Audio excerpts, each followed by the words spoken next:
Hey everyone, welcome back to the channel. Let us start with a question that might sound a little provocative.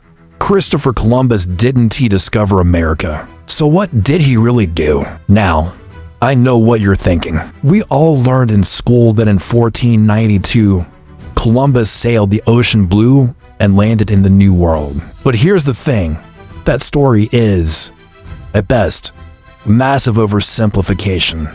At worst, it's just plain wrong. First off, you can't discover a place where people are already living. And I mean, a lot of people. When Columbus arrived, the Americas were home to thriving civilizations, complex societies, and an estimated population of anywhere from 50 to 100 million people.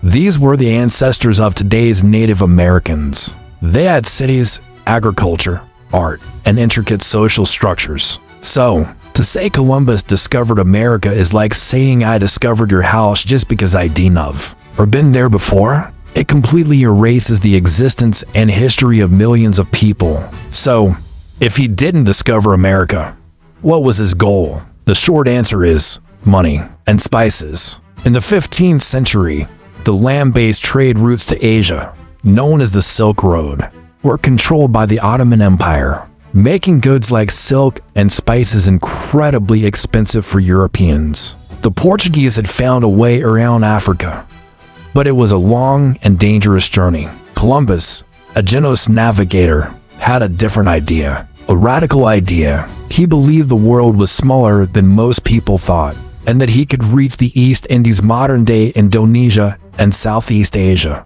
by sailing west across the Atlantic. He spent years trying to get funding for his expedition, pitching his idea to the rulers of Portugal, England, and France, who all turned him down. They thought his calculations were wrong, and spoiler alert, they were right. He vastly underestimated the size of the earth. Finally, he found his sponsors, King Ferdinand and Queen Isabella of Spain. They had just completed the Reconquista, driving the last Muslim rulers from the Iberian Peninsula, and they were eager to expand their influence and find new sources of wealth to compete with their rival, Portugal. They gave Columbus 3 ships, the Niga, the Pinta, and the Santa Maria. So on August 3, 1492, Columbus and his crew set sail from Spain. It was a grueling journey. After more than 2 months at sea, with his crew on the verge of mutiny, they finally spotted land on October 12th. Columbus was convinced he had reached the outskirts of Asia. He landed on an island in the Bahamas, which he named San Salvador. The local people there were the Taino, a peaceful and generous community. Columbus's own journal entries described the Taino people as handsome, intelligent, and welcoming. He wrote that they willingly traded everything they owned and were of a very acute intelligence. But in the very same breath, he noted how easily they could be subjugated and converted to Christianity. He saw them not as equals, but as a resource to be exploited. This is where the story takes a much darker turn. Columbus wasn't looking for new friends.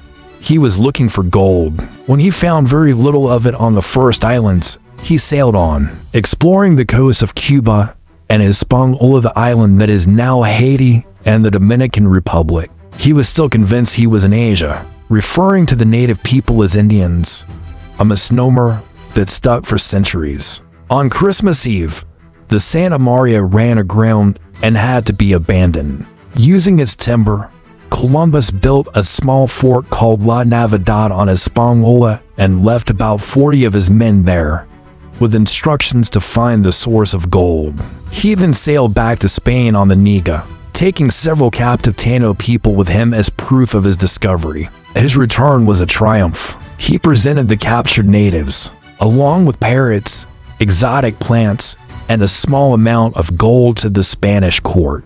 Ferdinand and Isabella were thrilled. They financed a much larger second voyage for Columbus, this time with 17 ships and over 1,200 men. His mission was clear: colonize the lands he had found and extract as much wealth as possible. When Columbus returned to Hispaniola in 1493, he found the fort of La Navidad destroyed and all the men he'd left behind killed. It turns out they had abused the local Taino people, who eventually fought back. This marked the beginning of a brutal and violent chapter. Columbus responded with overwhelming force. He established a new settlement, La Isabela, and began a systematic campaign of conquest and enslavement. The Spanish imposed a brutal tribute system. Every Taino over the age of 14 was required to provide a certain amount of gold every 3 months. If they failed, the punishment was often having their hands cut off, leading to them bleeding to death. But there wasn't much gold on the island to begin with. It was an impossible demand designed to justify violence and forced labor. The Taino people were forced into brutal labor in mines and on plantations.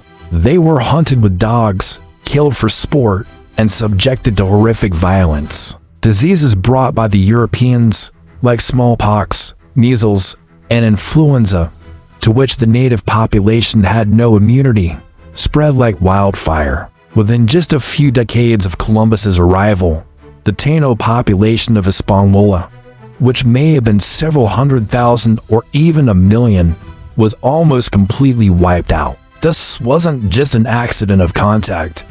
It was a genocide. Columbus himself proved to be a terrible governor. His rule was so cruel and chaotic, even for the Spanish colonists, that complaints reached the Spanish crown. In 1500, he was arrested, put in chains, and sent back to Spain to face charges. He was eventually pardoned by the king and queen, but stripped of his governorship. He would make to more voyages to the Americas, still stubbornly searching for a direct route to mainland Asia.